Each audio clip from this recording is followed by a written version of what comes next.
All right, so we're about to hit 3 weeks post fish kill out here. You can look behind me and see pretty much all evidence of fish mortality is gone at this point.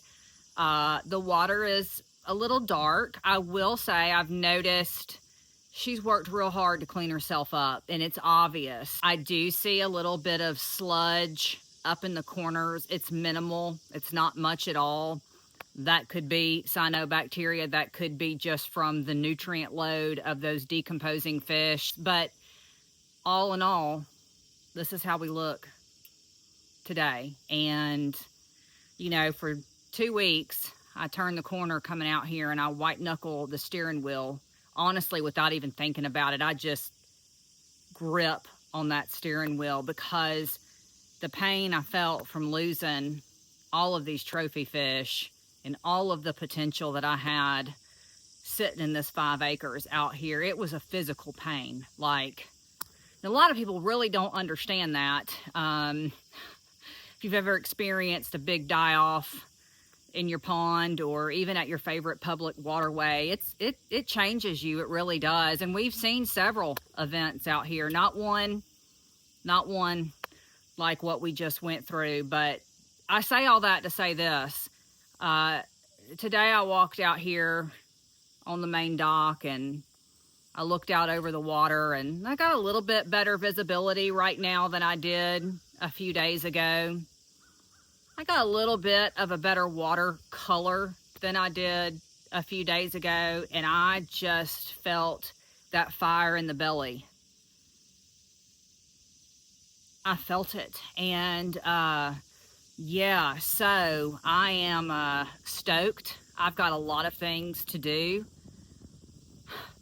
First and foremost will be continuing water samples from the slab lab, and then looking at dealing with the results from the sediment sample, which we sent off about 2.5 weeks ago, and that can take 3 to 4 weeks to come back. That's a long process, testing that sediment and figuring out what really is the path forward to restore this water, to improve the quality of aquatic life that's going to be residing back out here very soon, very soon. Once we get those sediment samples back, I know we'll be looking at things like the organic load, and a lot of problems in a pond that's eutrophic. I'd be willing to say, without even looking at our test results, we are hyper eutrophic from internal and external input and loading of phosphorus and nutrients and things like that. But a lot of those problems come from the bottom to the top. Is you have to think of your pond from the bottom to the top and the top to the bottom, and a lot can happen in between those layers. And understanding that on this level is going to help us push forward. It's going to help us yet again break some boundaries for private water and managing for trophy fish. So lots to be done. The other day I came out here and applied 10 gallons of Rapid Back. That's beneficial bacteria that is in liquid form, so it acts like its name says, rapidly. That helps to break down all of that stuff that's in the water. So it's pretty impressive, and I've got some pictures. I may throw them up here. When I was out here applying that Rapid Back, the water definitely had a different look to it. You know, and eyeballs work in a lot of situations. When you're talking about water quality on this level, we can't only trust eyeballs, but I will tell you, mine are pretty good. And I'm 3 days after applying 10 gallons of Rapid Back, which is double the therapeutic dose for a situation which we were in, which was critical ecosystem management. And water looks, there's improvement, you know, even if it's 1%, that's improvement. So yeah, this is where we sit. Here she is, almost 3 weeks to the day from a total die-off. And I'm very, very happy with what I see. I'm very happy with the lack of odor. So yeah, this is where we're at. I even noticed for a few days after the fish kill, Dad and I kept a close eye on wildlife out here, because they'll give you clues too as to sort of what's happening. And we had big turtles that left. We were left with a bunch of these turtles about that big. But today I've seen some turtles about that big out here. I've seen the turkey vultures, which I call the snapes because I'm a Harry Potter junkie and they remind me of Severus Snape. I've seen them out here, not real sure what they're snacking on because there's no decomposing fish left. I don't see any, you know, roadkill or anything along those lines out here. I've not seen Baldy the eagle, and I've not seen our favorite blue heron, Frank. But it won't be long. It won't be long. They'll be back out here, and they'll be daily visitors to the all-you-can-eat buffet down the road, and that's okay. That's the way that I'm having to look at this and deal with it. So yeah, lots of things to do.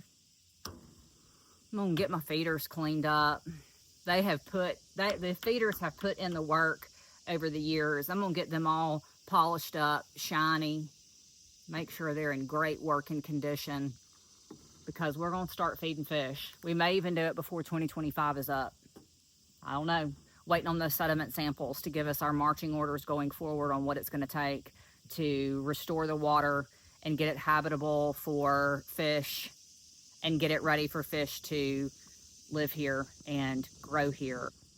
I'll put a link to the Rapid Back in the comments below. That's been a great product, like super easy to use, right? Like you can get it shipped straight to you and all you do is shake it really well, pop the top, pull the little pull tab on it and go. I turned on one of the paddle wheels, shook up the Rapid Back really good, and then literally, y'all, put my hands around the jug and squeezed, and it would shoot out into the current of the paddle wheel and disperse that way. And I gotta tell y'all, something has happened out here since I did that. I did that application 3 days ago, and the water is different. She's different, and I feel like she's different in a good way.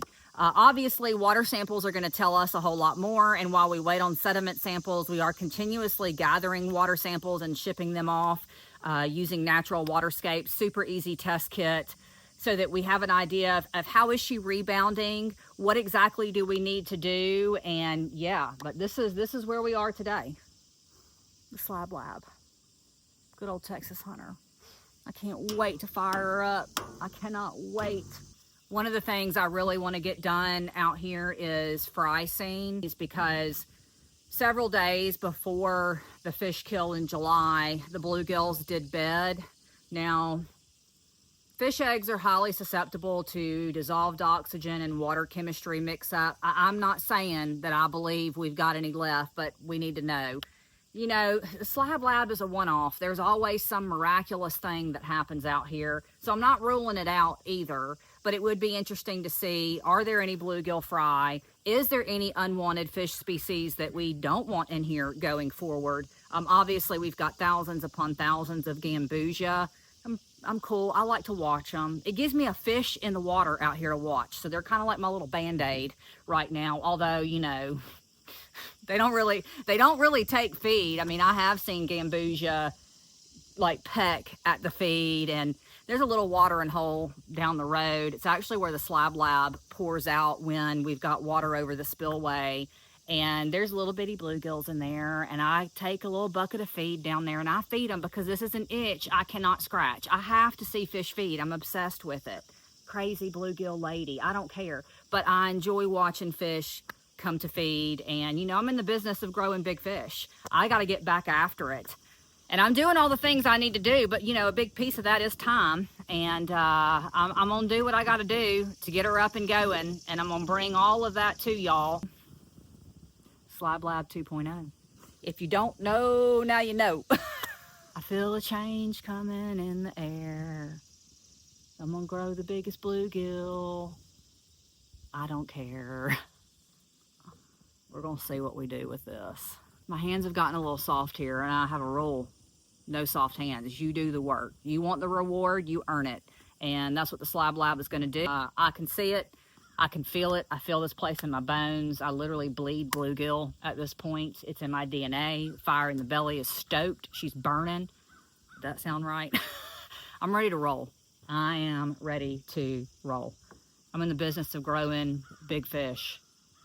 There's no question about it. I'm in that business. And that business is not waiting for me. It's already here. I just got to get her going.